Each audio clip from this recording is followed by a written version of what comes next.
Lundi de l'histoire.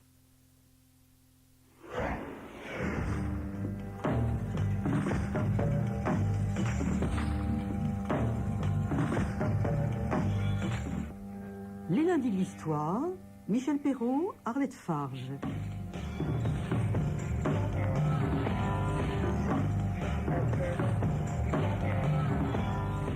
Arlette Farge à 10h pour l'histoire autrement. Et le grand entretien qui vous est présenté ce matin par Michel Perrault.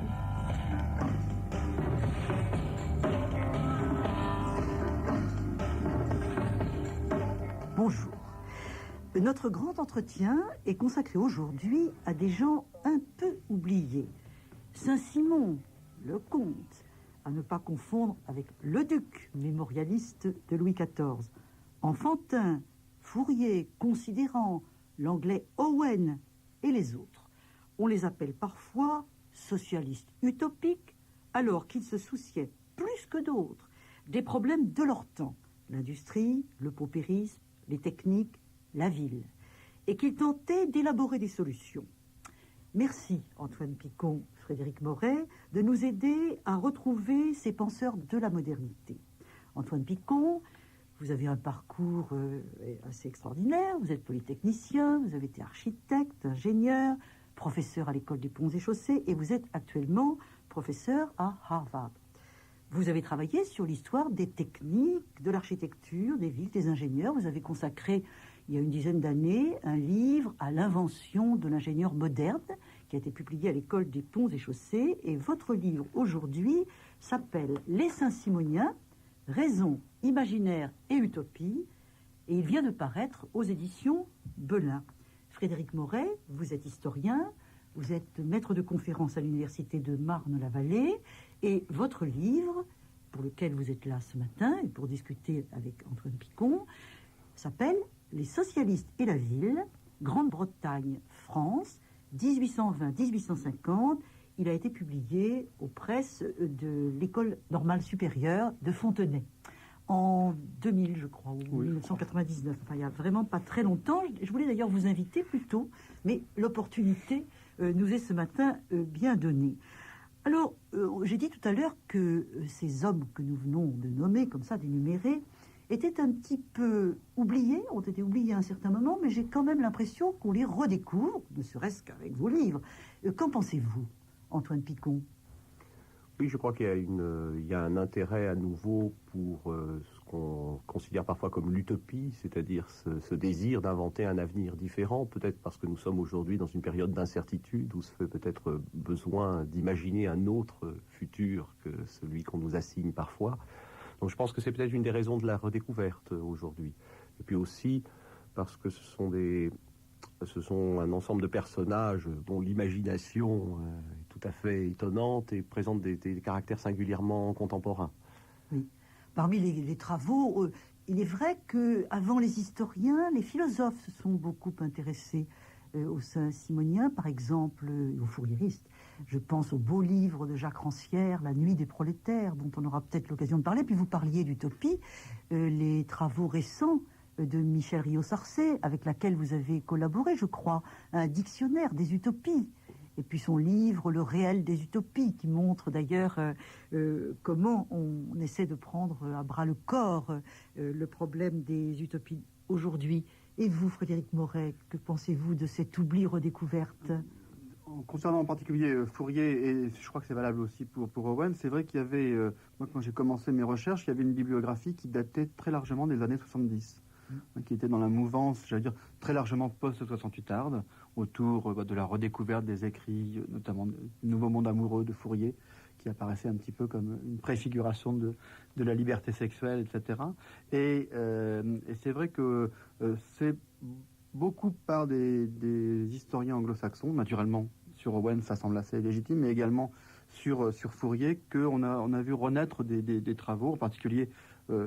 Maintenant, on a une très bonne biographie de Fourier qui a été faite par Beecher et qui est maintenant traduite en français. Et c'est vrai qu'on voit réapparaître aujourd'hui un petit peu ces thématiques avec un renouvellement plus peut-être du fait maintenant d'historiens, alors qu'on avait une historiographie dominée par des linguistes, des philologues, des philosophes, des gens comme l'ouvrage Sade, Loyola, Fourier de Barthes, hein, qui Marc était bien symptomatique de cette redécouverte de la langue de Fourier. De ces gens qui est assez fascinante et qui intéresse les littéraires. Mais vous parliez de Fourier, je me trouvais à Besançon il n'y a pas très longtemps, et il y avait une réunion des fourriéristes autour de Gaston Bordet, quelques autres, et ils avaient toute une journée qui a été consacrée à Fourier. Et qui publie des cahiers. Il y a aussi des cahiers. Pour Saint-Simon aussi, il y a aussi un petit groupe autour de Philippe Régnier qui travaille à l'Arsenal surtout. À l'Arsenal, vous mentionniez la langue. Je crois que Philippe Régnier a consacré des pages éclairantes, je crois, un peu au rapport des Saint-Simoniens au langage, ce désir de forger une nouvelle langue qui permettrait de parler de l'avenir d'une façon différente. Voilà, et on n'a pas mentionné, mais ça va tout à fait dans le sens de ce que vous dites dans votre livre. Alors, les anciens cahiers dirigés par François Péroux, avec un titre, alors là, tout à fait prémonitoire, Paris pour l'industrie, qui essayait justement de montrer l'intérêt, la modernité de Saint-Simon, alors là, en l'occurrence. Alors, l'un et l'autre, vous avez un peu une manière comparable de prendre vos auteurs, c'est-à-dire que l'utopie pour vous est réalité. Vous pensez que ce sont des gens qui sont intéressés beaucoup au présent, à leur présent et à l'avenir aussi. La dimension spatiale est très frappante. Pour vous, c'est la ville directement. Et on va voir que dans votre livre, Antoine Picon, il y a une partie essentielle sur l'aménagement du territoire, la ville. Et l'un et l'autre, vous avez un souci comparatif, ce qui est bien que ça nous permettra des allers-retours entre les uns les autres, et puis peut-être des troisièmes. Alors j'ai envie d'abord de vous demander, Antoine Picon, pourquoi vous avez choisi ce sujet après le parcours qui est le vôtre et que j'ai évoqué au début? Pourquoi j'ai choisi ce sujet? Il y a d'abord, je dirais, des raisons liées au travail historique lui-même. J'ai beaucoup travaillé, comme vous l'avez rappelé, sur l'histoire des ingénieurs, et qui dit histoire des ingénieurs à la charnière des 18e et 19e siècles dit nécessairement un certain nombre de personnages qui vont être saint-simoniens. Beaucoup d'ingénieurs des mines, des ponts et chaussées vont faire partie du mouvement saint-simonien. C'est un mouvement dans lequel on trouve donc énormément d'ingénieurs polytechniciens. Donc ça, c'est une des premières raisons. Je dirais plus profondément, je me suis toujours intéressé à ce qui finalement, à l'imaginaire qui travaille les techniques. L'idée que la technique n'est pas une pure rationalité, mais que c'est quelque chose qui est pétri de rêves, de projets. Et je dirais évidemment, lorsqu'on s'intéresse à ces aspects presque oniriques de la rationalité, à cette espèce de réenchantement du monde qui s'opère au moment de la première révolution industrielle, mais on tombe sur les Saint-Simoniens presque nécessairement. Frédéric Moret? Moi, c'est vrai que j'ai plus commencé par la découverte particulièrement d'un auteur, Fourier, qui est un auteur qui est tellement touffu, complexe, que j'ai pris un grand plaisir à m'immerger dans ses écrits, qui sont parfois très, très, très surprenants. Et puis ensuite, ce qui m'a vraiment passionné, c'était d'essayer de comprendre pourquoi des gens qui, eux, écrivaient d'une façon beaucoup plus rationnelle, pensaient de façon beaucoup plus rationnelle, avaient des projets qui paraissaient parfois très terre-à-terre, pouvaient en fait trouver leur inspiration dans cette espèce de poésie de Fourier. Et puis ensuite, le deuxième temps de ma recherche a été d'aller voir pourquoi il se passe à peu près la même chose au même moment dans la Grande-Bretagne qu'on dit industrielle, en avance, entre guillemets, urbaine, et dans la société française que l'on décrit traditionnellement comme rurale, en retard, artisanale. Et pourquoi est-ce qu'on avait un petit peu les mêmes genres de mouvements? Donc les deux personnalités d'Owen et de Fourier, l'un comme l'autre, écrasant un petit peu leurs disciples, l'un mourant plus tôt que l'autre, et Fourier, et permettant, j'allais dire, à ses successeurs de s'autonomiser, et Owen, lui, en fait, finalement, incarnant à lui tout seul le mouvement. C'est vrai que ces deux personnages... Les Saint-Simoniens étaient-ils fascinés par l'Angleterre? Oui. N'en parlez pas tellement de cela, cet aspect-là, dans votre livre. Oui et non, je dirais, dans les années 1820-1830, on ne peut être qu'intéressé par l'Angleterre. C'est la première puissance industrielle, économique. Mais effectivement, bizarrement, je dirais, c'est un mouvement qui a eu relativement peu de contact en Angleterre. Je dirais que le pays vers lequel les Saint-Simoniens ont beaucoup regardé, c'est assez curieusement l'Allemagne. Il y a une très forte influence de l'idéalisme allemand sur le mouvement saint-simonien. Alors que, je dirais, vis-à-vis de l'Angleterre, ils ont eu quelques contacts. Stuart Mill, par exemple, a été longtemps en correspondance avec eux. C'est même pratiquement dit Saint-Simonien à un moment. Mais tout cela a tourné un peu court. Oui. Et l'Amérique aurait pu les intéresser, puisque le comte de Saint-Simon y fut. Il y a un très très beau texte, qui sont les lettres d'Amérique du Nord de Michel Chevalier, qui est une sorte de Tocqueville industriel. Ce Chevalier est tout sauf un libéral à la Tocqueville, mais avec des descriptions de l'Amérique tout à fait saisissantes, où Michel Chevalier voit dans l'Amérique la couche nuptiale de l'Europe et de l'Asie. Chose en passe de se réaliser d'ailleurs aujourd'hui. Donc il y a un intérêt, par exemple, certainement pour les États-Unis. Mais là encore, je dirais, au plus fort de l'épisode saint-simonien, les relations sont restées plutôt lâches. Oui. Alors vous avez travaillé, Antoine Picot, avec évidemment des sources très variées, et les textes, bien sûr, et ô combien, mais aussi des archives, et notamment les archives de l'Arsenal qui sont d'un grand intérêt. Qu'est-ce que ces archives? Qu'est-ce que c'est que ce fonds enfantin de l'Arsenal? Le fonds enfantin, c'est une sorte de monument. Les Saint-Simoniens sont aussi étonnamment modernes dans ce désir de passer à la postérité, de laisser un témoignage qui fasse sens. Du coup, le mouvement a, pendant les quelques 10 ans, disons, qu'a duré son histoire au sens strict, a conservé assez systématiquement les traces de son activité. Et celles-ci ont été regroupées en partie par Enfantin et ensuite ont été versées donc à la bibliothèque de l'Arsenal. Donc il y a vraiment la volonté, ces archives très étonnantes parce que elles sont énormes et en plus c'est des archives monuments. Donc qui ont un statut tout à fait particulier de ce point de vue. Il faut s'en servir et à la fois garder constamment à l'esprit qu'elles sont tout imprégnées du désir finalement de justifier a posteriori le saint-simonisme, donc quelque chose de très étonnant. Vous dites que c'est un mausolée de papier.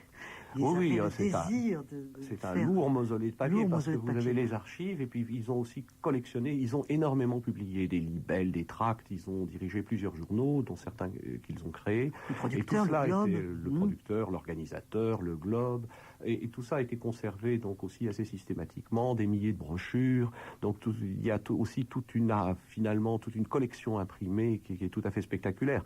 Là où on voit leur désir de mémoire, c'est que dès les années 1832, 1833, on les voit commencer à faire une bibliographie systématique. Henri Fournel, un ingénieur polytechnicien, élabore une bibliographie du saint-simonisme. Oui, mais ce qui est très intéressant dans ce fonds également, et qui est moderne, c'est la correspondance du Globe. Il y avait des gens qui écrivaient, les lecteurs qui écrivaient au journal Le Globe, et ça a été préservé dans ce fonds de l'Arsenal, et c'est ce qui vous a permis, si j'ai bien compris, d'esquisser une sociologie des Saint-Simoniens, de savoir qui écrivait en définitive. Ça, j'ai trouvé ça fascinant.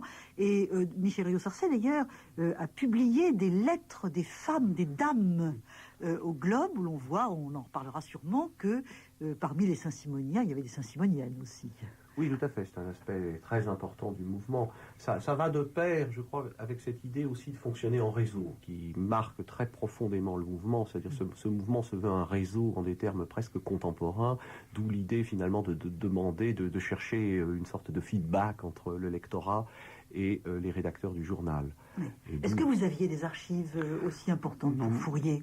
Moi, mon projet était en fait de travailler sur le discours. Donc moi, j'avais délibérément choisi de me concentrer sur des sources des écrits publics écrites, donc de multiples petites brochures, de multiples journaux, des traités plus théoriques. Et d'autre part, je crois qu'il n'y a pas du tout le même souci chez les fourriéristes, qui eux se fonctionnent un petit peu. Je crois qu'ils n'avaient pas de volonté de préparer l'avenir. Ils étaient peut-être un peu plus dans l'immédiat, puisque le principe même de Fourier, c'est que une fois que le monde aurait compris la portée de son invention, j'allais dire presque l'histoire s'arrêterait, puisque on passerait directement à la réalisation d'un monde final. Et puis je crois qu'il y a eu, au contraire, chez les fourriéristes, une sorte de rétention d'informations. L'exemple le plus significatif, c'est le fait qu'il a fallu attendre les années 60 pour publier l'un des textes qui est maintenant les plus fameux de Fourier, Le Nouveau Monde Amoureux, parce que les disciples l'avaient au contraire caché au fond d'une... C'était pas convenable. Et parlait de sexualité. Et lisible, en fait, pour l'époque. Donc, c'est vrai, je crois qu'il n'y a pas du tout le même souci. Je crois que ça va de pair aussi avec la volonté très profonde du saint-simonisme d'apparaître comme la fondation aussi d'une nouvelle religion, d'un nouvel ordre.